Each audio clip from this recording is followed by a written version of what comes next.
Hey everybody, it's Renee at Oak Creek Homestead. Thanks for stopping by. This week on our garden tour, I will give you a tour of the greenhouse. Things are growing like crazy in there. It's so exciting.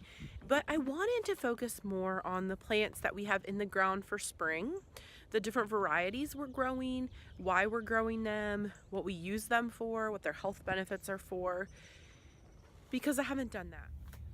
Greenhouse update for this week.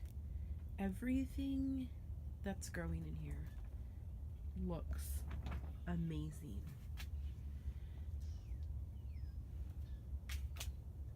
So here you will see we have 3 rows of radishes popping up. We actually have 7 varieties of radishes planted currently.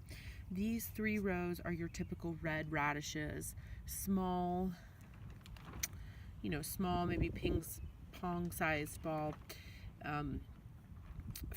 roots, and they come up between 20 and 30 days. So within a month, we will definitely be harvesting these. I actually need to go through and thin out these seedlings. So you normally want to plant them about like 2 inches apart. So a lot of these will get thinned out, and we will use these greens as microgreens in our salad. So we grow radishes because they're a quick crop. Like I said, most varieties are ready to be harvested in about a month. Some of them are a little longer, and we do have some of those growing. They're a great source of nutrients, including vitamin C, folate, potassium. They're really high in fiber. They're low calorie. You can eat them raw. You could eat them pickled or fermented, and you can eat them roasted like you would other root veggies. So they're versatile, they're yummy, they come on quick, and they're a great first crop for us to get in here in Zone 5B. Here's another variety of radishes we have growing. This is the watermelon radish, and it takes a little bit longer to develop. It's about a 60-day variety. It also gets really big. The outside's green, the inside's red. It's a really pretty radish. We have over here, those little seedlings coming up are called daikon radishes. They're the long white roots. So this row is a French breakfast radish, so they're a little bit longer, more cylindrical. And then this back row, which is just barely popping up, are called Halloween.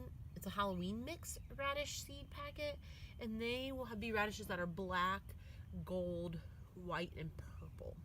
So no red radishes, just adds a little variety. The next vegetable I'm going to highlight here is bok choy. We have about 20 bok choy plants growing, all at different stages. Some are really small, some are a little bit bigger. But they grow up in a clump almost like celery, and you harvest them in one of 2 ways. You can take the whole plant out and use it, or some people recommend that you just cut and leave the root in about an inch above, and they will actually continue to regrow. Bok choy is an Asian green. You can find it in some supermarkets. It's usually eaten cooked. It's part of the cabbage family, and again, it's full of vitamins and nutrients, and even really high in antioxidants, like a lot of your other vegetables that are in your brassica family, your cabbages, broccolis, things like that. Here is a little bit more about the different lettuces that we're growing. This is a pomegranate crunch romaine variety. This is your tricolor romaine variety. And then over here, right there, I do have some just butter crunch romaine. So why do we grow so much romaine? Well, these obviously, they talk about lettuces being healthy. They're high in fiber. They've got lots of nutrients. Romaine tends to be a little bit more nutritious than your iceberg. But these are great plants because we harvest them in what's called cut and come again.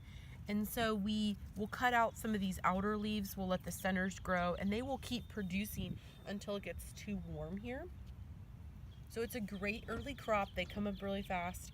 We like the variety of the reds and the greens for the different varied nutrition, but also for the color. This little patch of jagged greens and purple leaves is called Mizuna. Mizuna is another Asian green. It sometimes can be classified as a mustard green. It's in that same family. Again, really high in a lot of nutrients like vitamin K, vitamin C, vitamin A. It also has a lot of antioxidants and your anti-inflammatory compounds.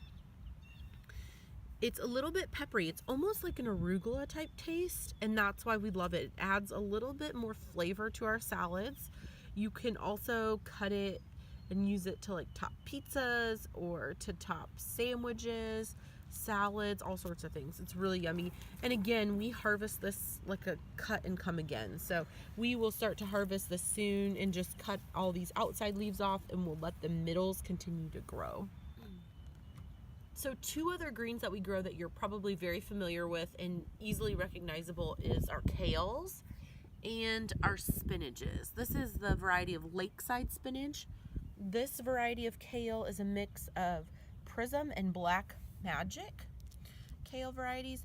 Again, these are super high in nutrients. They grow fast. They tolerate some cold weather, early frosts, and we use these in everything from salads to stir fries to smoothies. We cook them into our eggs. They're just really hearty greens. There are 3 more plants that I want to highlight today. The first one, you can tell these little green leaves are called Swiss chard. This is the Bright Lights variety.